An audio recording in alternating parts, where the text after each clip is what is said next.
Love this podcast? Support it and sponsor today. Simply head to ozcastnetwork.com for details.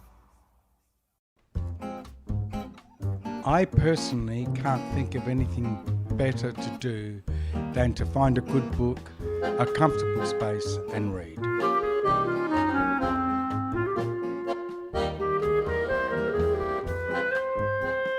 Hello and welcome to Tsundoku, the podcast for people who know the joy of buying a new book and the joy of reading a new book are two very distinct pleasures. I'm Michaela Andreev. And I'm Cath Keneally. Michaela, I believe you're introducing us to a very well-loved classic today, which is Anne of Green Gables by LM Montgomery, a book that can please anyone from about the age of, 6 to 96, I think. A beautiful book. I have to confess, I have never read it. Oh, no. Well, see, there you go. There's a joy waiting for you. A joy is waiting for me. And you're bringing us a new title. Tell me about that. It's Paddy O'Reilly's Other Houses. Paddy O'Reilly being a Melbourne author of 3 novels, a couple of collections of short stories and a novella. Very underrated in my view, but somebody just realised how good she was and shortlisted her for the Prime Minister's Literary Award. So this is timely. It's about Lily, who's a cleaner, who moves through houses in inner city Melbourne, scrubbing away the daily residue, as the blurb says, of other people's privilege, because she and her partner Janks work hard. He works in a local food factory, and with every paycheck they inch further away from their former lives of poverty and addiction. So she is absolutely fabulous about a life of precarity. Let's get started. To the left is a bent house, all punched in by the wind and the sun and the cheap materials folding it from the inside. I know what the rooms look like. Unstuffed furniture busted from slumping bodies. Bongs and needles and spoons, the only shiny decorations. A handbag with its guts spilled out. Cups green and furred, their hairs topped with white spores ready to fly at a breath.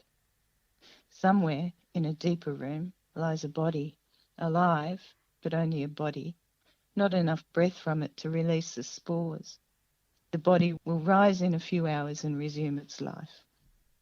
To my right, through the driver's side window, a dog in shitting position on a dry nature strip, staring at me, daring me to laugh.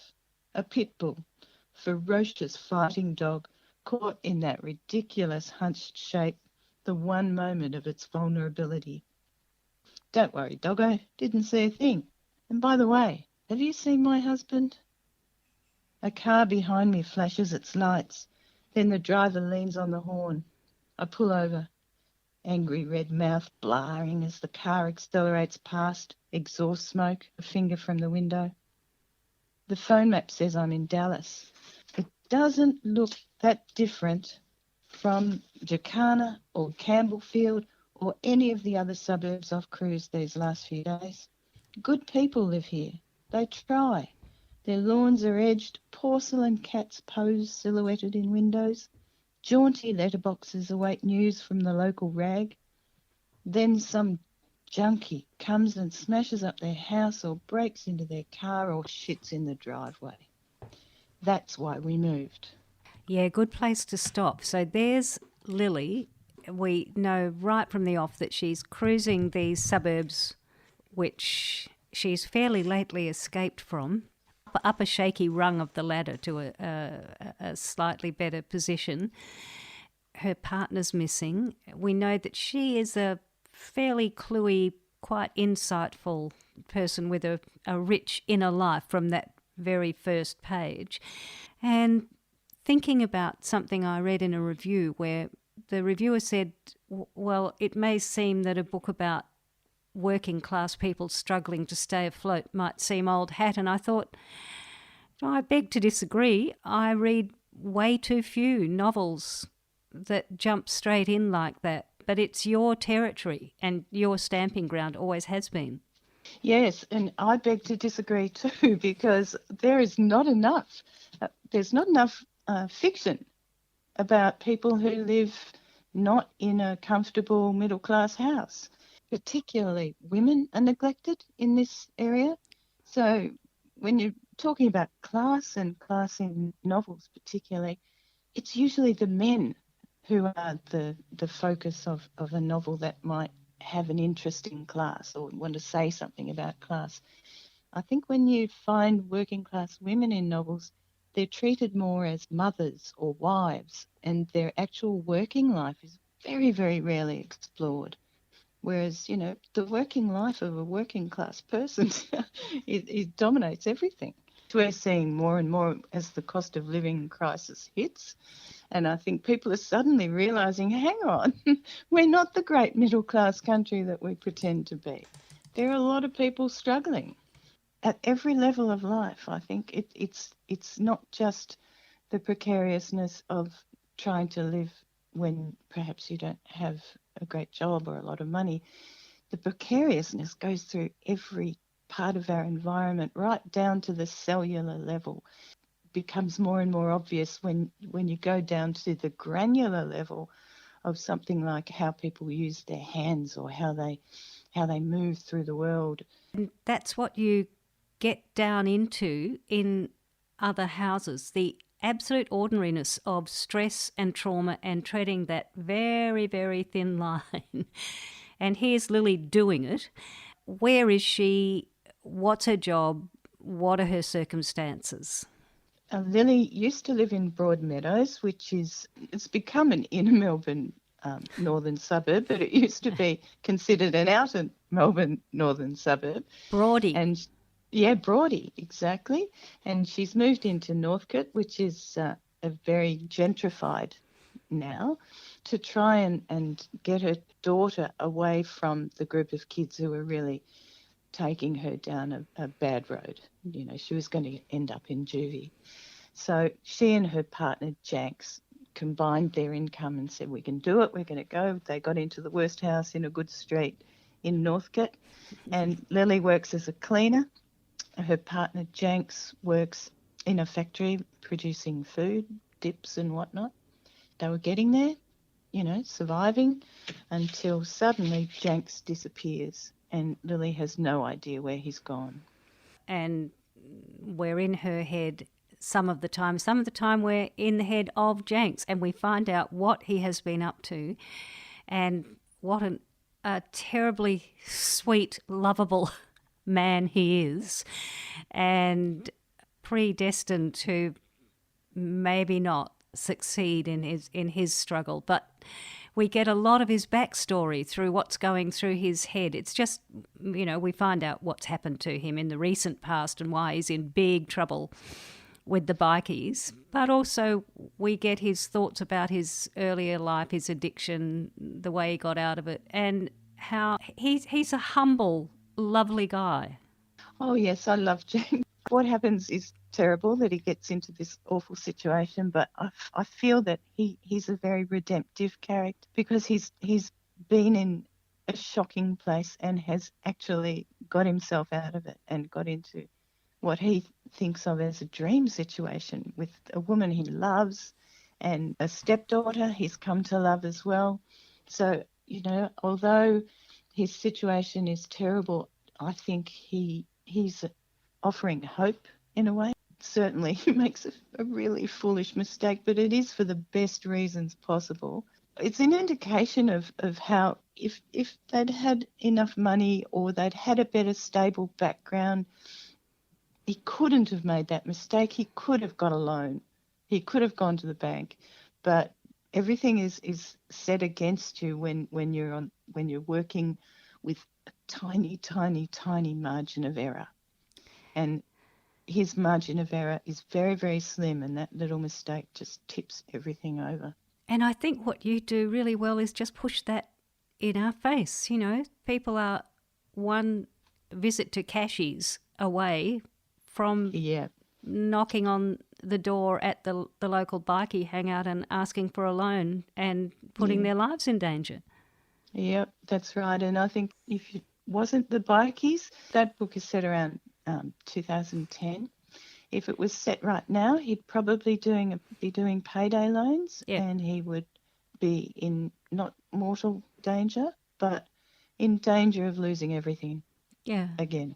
Yeah. In a more legal fashion. It's amazing how much humour you manage to get in, considering that the stakes are so high.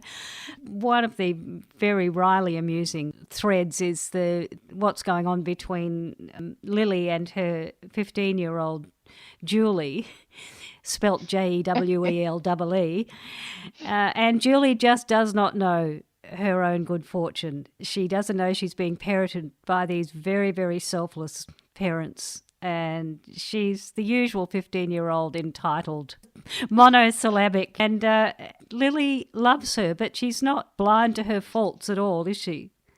No, she's not. Julie is so typical of teenagers for me, and it's just her situation that's a bit different. There was one reviewer who said she was the most dreadful child she'd ever read in a book. Good Lord. And I know. And I thought, well, so I think Julie is deep down a really good kid. Yeah. Just like her mother believes she is a really good kid. And, yeah, she's just got that blithe unawareness of what's being done to kind of cushion her from the world, really. Exactly so. And meanwhile, we see a great deal of what is being done. It's Lily's day job. She's a cleaner. She's straightforward and upfront about it. In fact, she's quite proud of herself for talking her way into the job. And you spend a lot of the book taking us with her great friend Shannon into the houses, the regular places they clean. Can you tell us a bit about their regulars and who they go to and what the houses are like? Well, it's interesting because I initially, in the first draft of this book, I actually had the backstory of the people in the houses that they went to. So it was quite a choppy sort of thing where it would swap from Lily to Janks and then to a completely new person who was there. I took that out because it was unnecessary for the text, but I felt it was really important to do that writing to try and empathise with the people who are hiring the cleaners. Yeah, because, a lot of people have cleaners for very good reasons. It gives the cleaners a job. There's absolutely nothing wrong with having a cleaner. And there's a certain level of invisibility that the cleaners have, a kind of, I think I talk about it quite openly about the discretion that they have to have when they go into houses. Yeah. And find all kinds of things and just move on to the cleaning the next bathroom.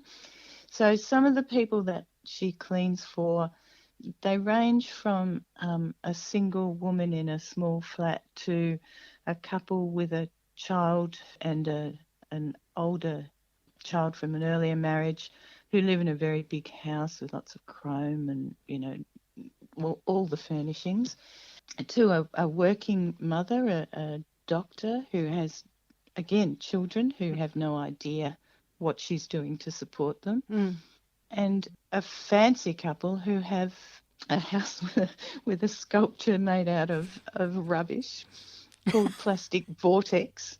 Things that Lily and Shannon would have thrown away. Exactly, things that they clean up normally. Yeah. And there it is. They're facing that as a sculpture. It's supposed to be a sculpture about the terrible environmental degradation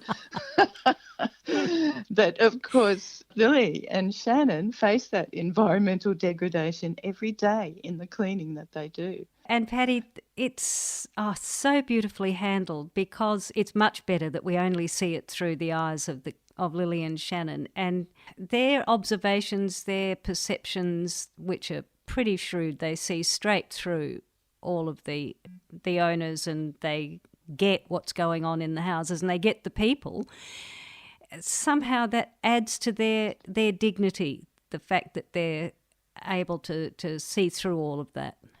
They see through it, but they still have sympathy for these people. And, much as they might like to have the kind of money that they see in the houses that they clean, they're also aware that these people aren't any happier than they are. They're not having a better sort of emotional life than they are. And that one way that they keep going and keep their spirits going, and I think this is very much a working class thing, is they're funny. They laugh. They enjoy each other's company, and they enjoy looking at things and seeing the ridiculous. Yeah, that's right. Well, I think the first house we go into with them is the lawyer's house. He never gives them a key. He only lets them in each time and then says, I'll leave you to it, ladies, or whatever he says. And Yes. and they pick up his seemingly boneless cats who drape themselves over their arms as they cart them out the back. And we're bound to remember the lawyer's house later because it forms a critical part of the scheme that Lily comes up with, pushed to desperation later in the book. So it's part of the observation that Lily and Shannon do. They're very aware of all the things that are going on in the houses, and they are very honest people, but Lily has been pushed to an extreme where she has no choice but to do something quite radical. And I just felt like I forgive her. I forgive her for her radical choice. Well, I think that's the achievement of the book, is that we're so strongly on Lily's side, and by the time that she's forced into a very clever scam that she cooks up, which is pretty much a victimless crime, even though it is illegal, it just shows us how smart and resourceful she is and what's important. And, well, I don't know that too many readers are going to have any scruples about being on her side. I hope they all agree with what she's done. Well, have sympathy for what she's done rather than agree with it. But she's not the kind of person who could ever do anything that she thought would deliberately damage someone or something. So no, she has found the best way she can do what she has to do. That's right. It's a brilliant bit of drama in the book. It's very tense, and in order to set up the scam, which is going to save her and Lily from a lifetime of being terrorised by the standover merchants, she has to go back into her old life, and you introduce us to some of her old mates. Yeah, because even though she had to move because of her daughter, it doesn't mean she didn't have good friends, and it's hard to leave friends behind, and she's done it for her daughter. But the life that she had has its attractions. People who are struggling together become very close. They have to rely on each other a lot more than someone who is, living in a suburban house, has a good job, plenty of money, kids go to childcare. The people who don't have that have to cling together, and so that is something that she misses a little.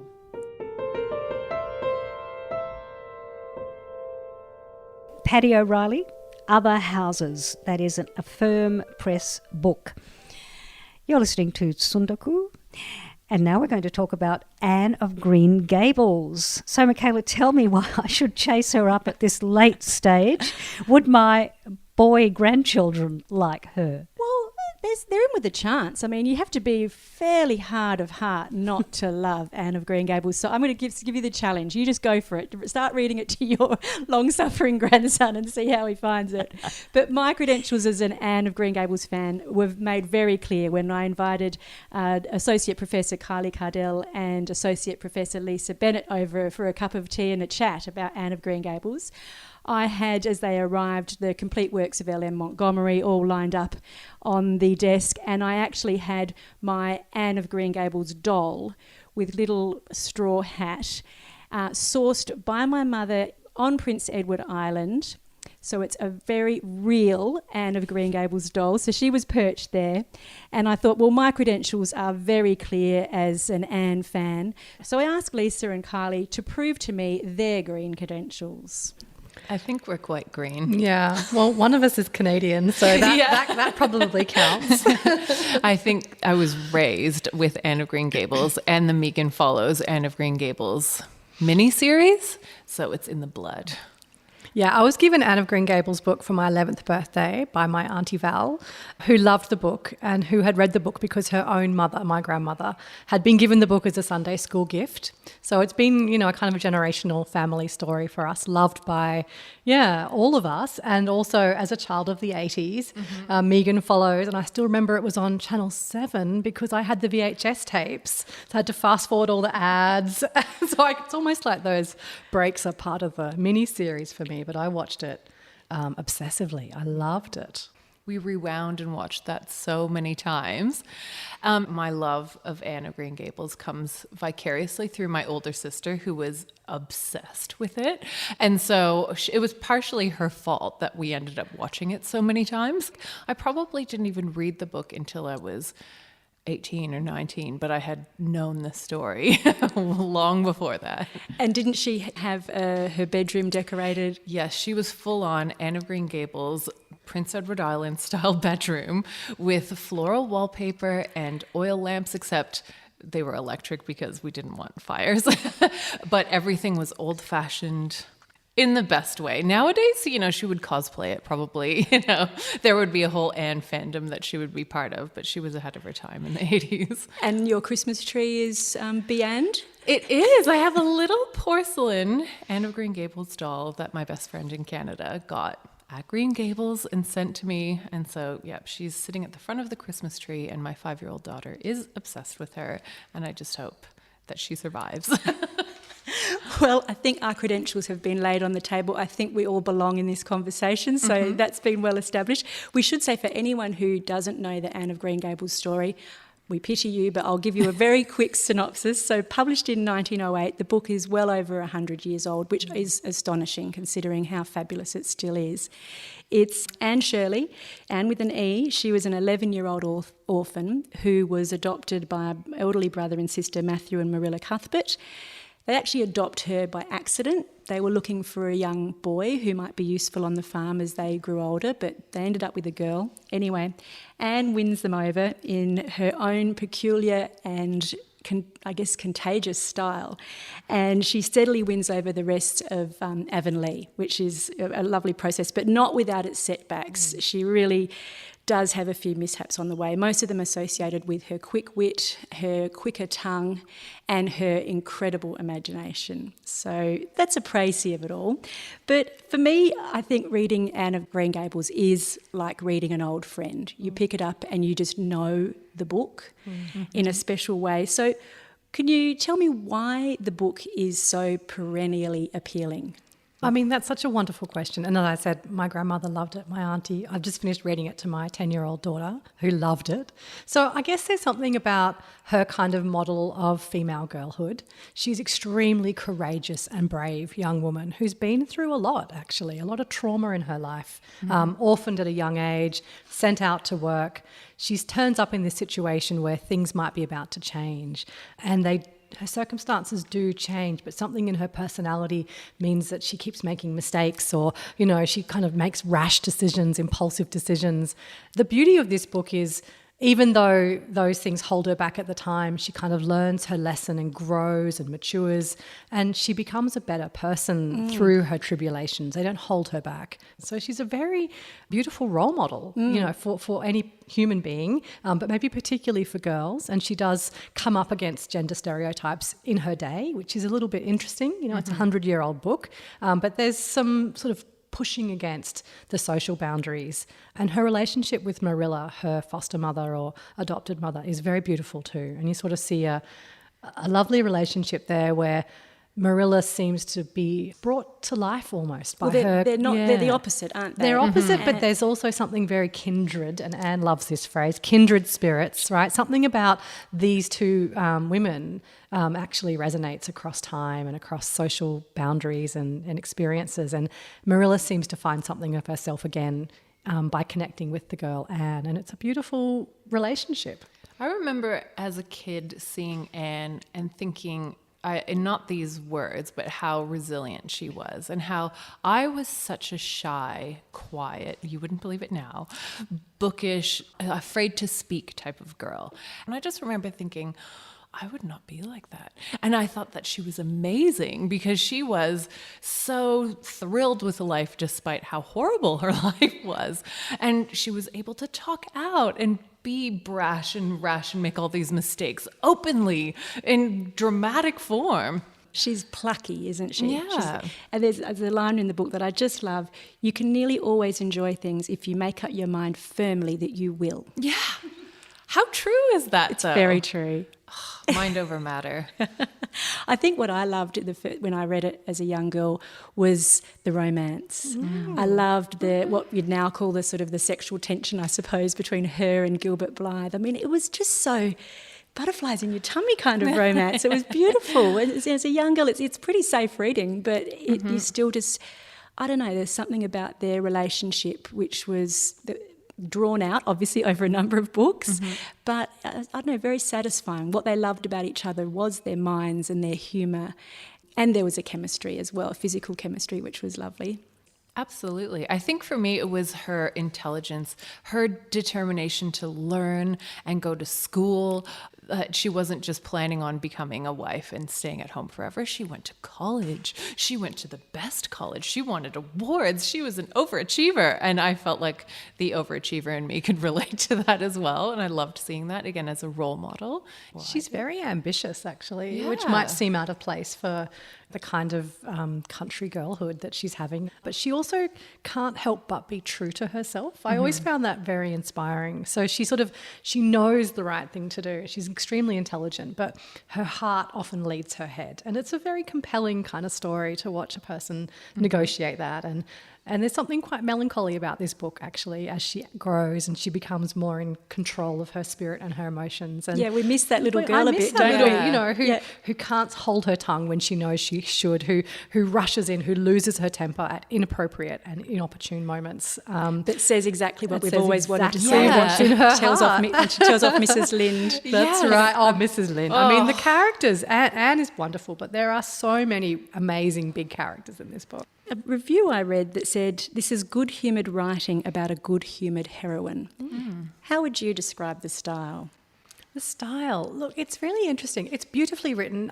In one of the little bios that I read at the end of my volume, I think Lisa read it too, Montgomery is described as the Dickens of her day, which I thought is really apt, actually, because she does do characters very, very well. It's told in a very classic style, very sweeping, embracing kind of a narrator is going to take you on a journey. You don't get many other points of view other than Anne's point of view. Every now and then you get inside someone else's mind. It's usually only Marilla, at one point Gilbert. So it's really all from Anne's point of view, which I think is really interesting and intimate.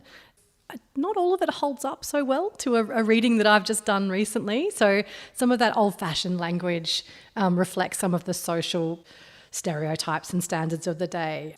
Anne and people around her are quite obsessed with how pretty she is and whether she has a slim figure, you know, and vanity is a sin, but it's also staunchly upheld by the community, right? It's like, on the one hand, you shouldn't be vain, but on the other hand, you must be effortless. But don't let yourself go. Yeah, so there's an interesting, you know, reading it as a modern reader, some of that language might feel a little too old-fashioned for contemporary readers, but it's quite beautifully written, quite charming, and lyrical description, because Anne's big thing is she loves to describe the world around her. The environment looms large, doesn't it? Montgomery goes into beautiful detail about the nature, the landscape of P.E. Island, and maybe that's part of the attraction of this book, the changing of seasons, the lush flowers and forests, and the coming of snow is also beautifully evoked. You said charming, and that's what it reads like to me. It has that same sort of nostalgic charm appeal as reading Agatha Christie, where it feels like you're in this comfortable time capsule. It's sweet and there's frilly curtains and, you know, it's a nice place to retreat to because it feels, despite any sort of what is the little girl's name that gets the croup and they're so worried about her health? Diana's sister, Minnie May or something. Minnie May, You know, so there's trauma, there are problems, but at the same time, things get resolved and it's okay. So you get that reassuring feeling. It reminds me also of, I've been reading the Brambley Hedge books with my daughter, and it's that same sort of comfortable, the small village will look out for each other, or if you're Rachel Lynde, look at each other. But everything has that charming comfort sense of you are part of this little community. And we touched on Dickens. So how would this book, do you think, stack up against, say, Little Women or anything by Jane Austen? Oh, that's a great question. I mean, it focuses on girlhood, and I think Austen and probably Little Women, Louisa May Alcott, it's a little bit more about that teenager and young adult world. So there's a slight difference there. To me, Anne is always a young 11-year-old, even with the stories that focus on her older years. I think it stacks up because there's a lot there about how to be a woman in the time that they're living in, pride and getting along with other people in your family, and how to be a virtuous and good person are themes in all of these books. So I think it stacks up. But the romance might be stronger in Austen, definitely. But I think maybe the similarities are the kind of plucky heroines and that sense of ambition, like Kylie was saying, you know, the wanting to do something more, the wanting to write or go to college and all that. But Elizabeth Bennet is certainly on par with Anne in terms of her quickness of wit and unwillingness to accept idiot men and things like that. So I think that in terms of inspiring generations of readers, you can see why someone who loved Anne would probably also be a fan of those other books. And then along in 1913 came Pollyanna. Is Pollyanna just a rip-off of this, do you think? 'Cause, you know, she plays the glad game, whereas Anne is perennially positive and plucky, but Pollyanna's just, is she a bit wet by comparison? I don't know. Anyway, is it a rip-off and is it as good? I don't know if it's a rip-off. I remember loving Pollyanna. Did you? But she's maybe a bit more one-dimensional. Like, Anne does feel a little bit more complex. But you're right, they're both orphans, aren't they? At the age of 11. I don't remember as much of Pollyanna. I don't remember about I do remember the glad game, and I often tease Lisa that Lisa likes to play the glad game. It's better than the sad game. It's a lovely way of looking at the world. And I call myself Pollyanna all the time, but hopefully not in the one-dimensional way. I think the word saccharine comes to mind. Yes. A little bit with Anne of Green Gables too, but I think what allows this book not to just be saccharine is the complexity of all of the relationships between the characters, where I feel like with Pollyanna, it's a one-dimensional kind of everything's great. Yeah. So, but yeah, I do play the glad game. And what do we think of the sequels? The sequels don't live as large in my memory, that's for sure. And the movie does draw on a little bit of some of them in towards the end. It goes on to explore Anne post Green Gables. She trains as a teacher. She does develop love with the uber hero Gilbert Blythe, which is, yes, a very romantic story. She goes on to become a wife and mother. And in fact, some of the critical work on Anne of Green Gables has traced this trajectory in her life, and the comments usually are, she's not as interesting. I think it echoes, and I'm not the first or only person to say this, Lucy Maud Montgomery's own life, her ambition to be a writer, her qualities of imagination and naming the trees and all that sort of stuff that she has then given to Anne. But then also Maud Montgomery having to take care of her elderly grandmother for 9 years, I think it was. So she was off on a path and then sort of had to pause for a little while. And then she also got married eventually to, was it a pastor? He was. A minister, and she becomes the minister's wife. And I remember reading her little bio and thinking the same thing that I thought when Anne kind of becomes a little bit smaller in order to occupy this expected and accepted role in life. And I was like, oh. But it was interesting, Montgomery herself, she lost her mother when she was a toddler, and then at about, I think, 11 or something like that, she moved away from Prince Edward Island to the other side of Canada with her father and stepmother. And so I think that's that longing and yearning and nostalgia, and why she paints such a beautiful, beautiful picture of Cavendish, I think, is where she was from on Prince Edward Island. So, yeah, there's real pain in the book, and that's probably why it speaks to us so well, because it's not imagined. And it's not shallow in that sense. You know, there is a bittersweetness to this story, and which adds complexity and depth. And it's moving. It's very moving to read her story. I always remember just feeling it was such a bummer. All that promise. She was the smartest. She was the best. And then she doesn't get to do what she wants to do. And I still feel that kind of pit of resentment that was her lot, even though she was top of the class. And I think that's something that will always resonate. Oh, hopefully, eventually it doesn't resonate anymore. Hopefully we'll get over it. Yeah. Hopefully they'll look at that as some strange artifact of the past. Yeah. But it might be, Montgomery's own thwarted dreams. Well, I did read her it's marriage really wasn't interesting. particularly happy, that her husband was a bit jealous of her writing. I read something like it was a good match, which is a euphemism if I've ever heard one.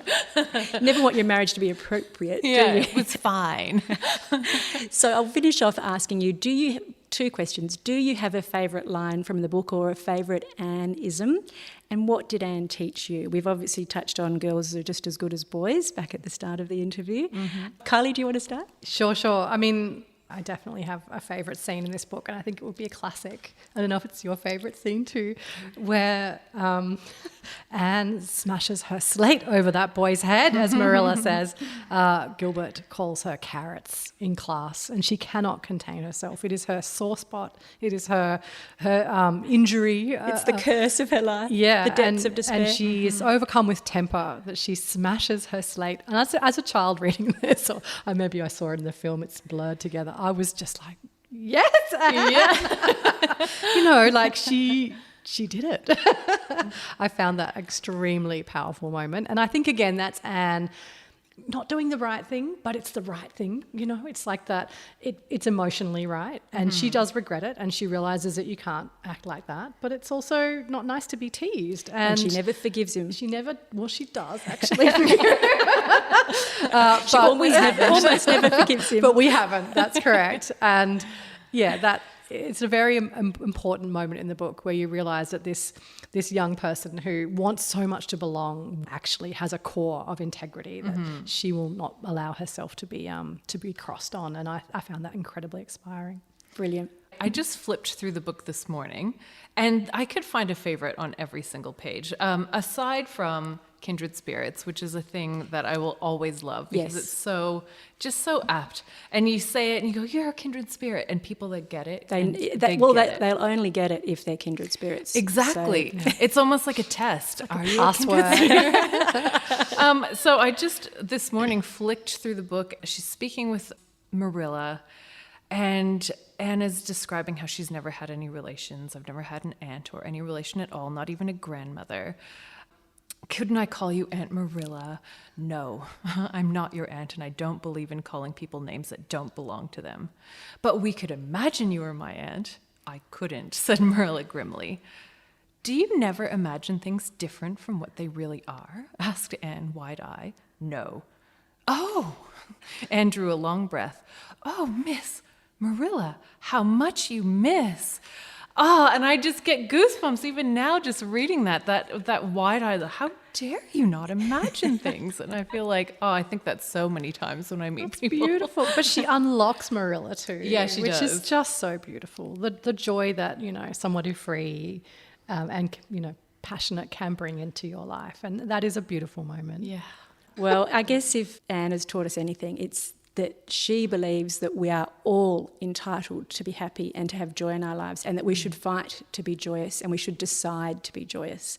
So I think if the book's taught me anything, it was to feel that. I love that. And to admire the beauty in everything, that you can find something beautiful if you look hard enough. Absolutely.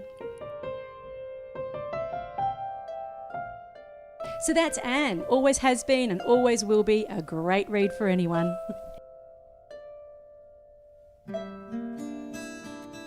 You're listening to Tsundoku, the program for all of those people out there who would rather get a book than a bottle of wine, even several bottles of wine this Christmas.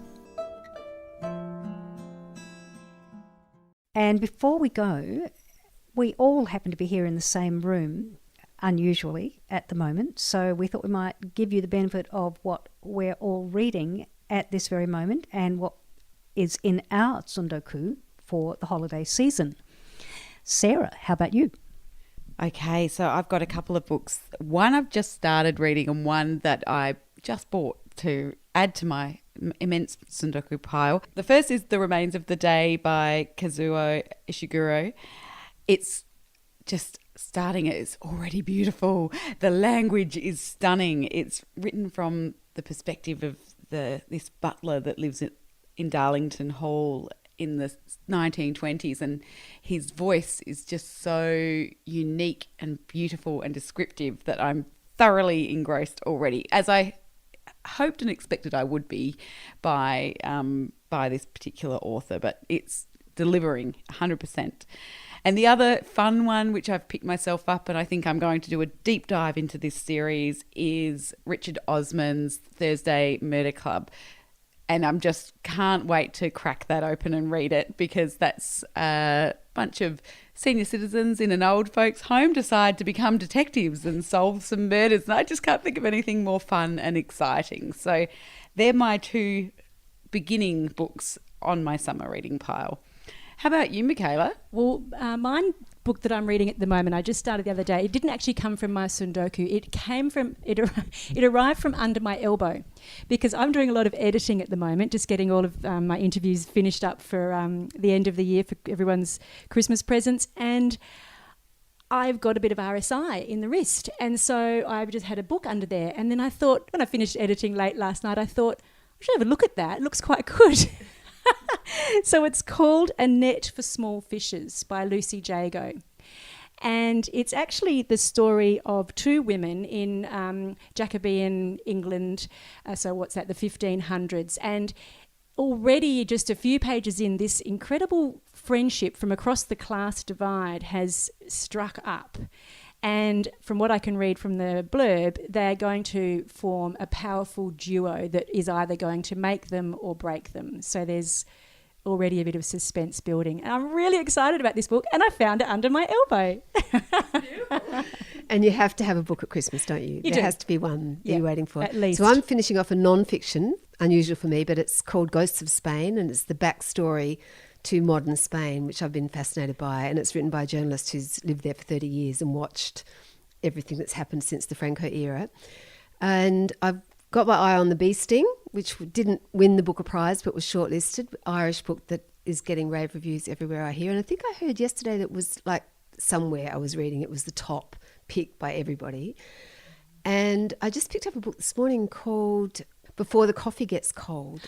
Oh, that's a Japanese book, and it looks really interesting. So I'll report back on that. Oh, good. So you've just got the usual 3 or 4 books on the go then, Annie? Yeah, that's right. Wouldn't be happy if there wasn't a pile. Good for you. All right. And I, Sarah, have read all the Richard Osmans. I was hanging out for the 4th one. I read it in a day. I'm waiting for a decent amount of time to pass so I can read it again. But in the meantime, I picked up from the library a book that's now in the same format. You'll see that there are numerous books now that are copying the format of the Richard Osman books to give you the idea that it's another cosy detective story. Well, I picked up this one by Amanda Hampson, who I didn't know but who's written lots and lots of romances. This is called The Tea Ladies, and I really enjoyed it. It's set in the 60s in Sydney. There's a group of 4 elderly tea ladies working in various factories around the Rocks and Woolloomooloo, and they get involved in various things that are going on, one in particular in their factories, and help to reveal the culprits. I enjoyed it a lot. It was very good. I'm currently reading Charlotte Wood's new one, Stoneyard Devotional, and I have just ordered for myself, because it's the one I don't have, the first Barbara Pym novel. Barbara Pym wrote in the 50s and 60s and 70s. She got rediscovered in the 70s by Philip Larkin and some other bigwig who said she was the most underrated novelist of the 20th century. So she got a bit of a second wind and wrote several more novels. But the first one is called Less Than Angels. And I just found it online, and it's going to arrive at my door any day. Happy reading, ladies. It's been great to finally share a cup of tea with you all together and share our summer reading recommendations. It has. Merry Christmas. Merry Christmas. Merry Christmas.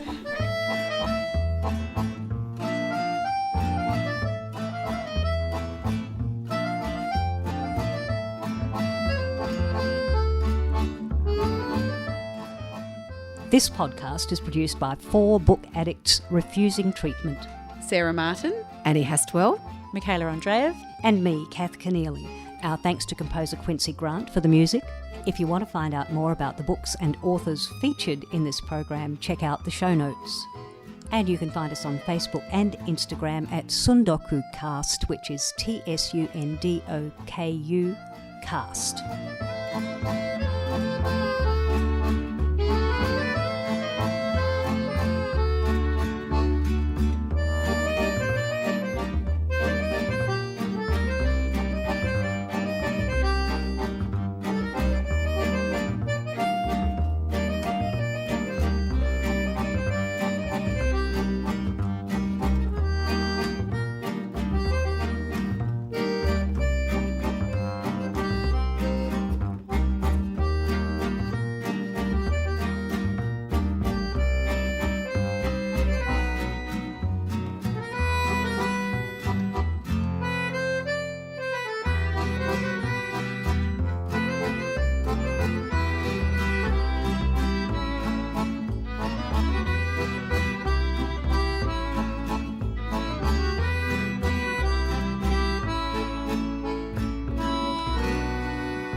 Love this podcast?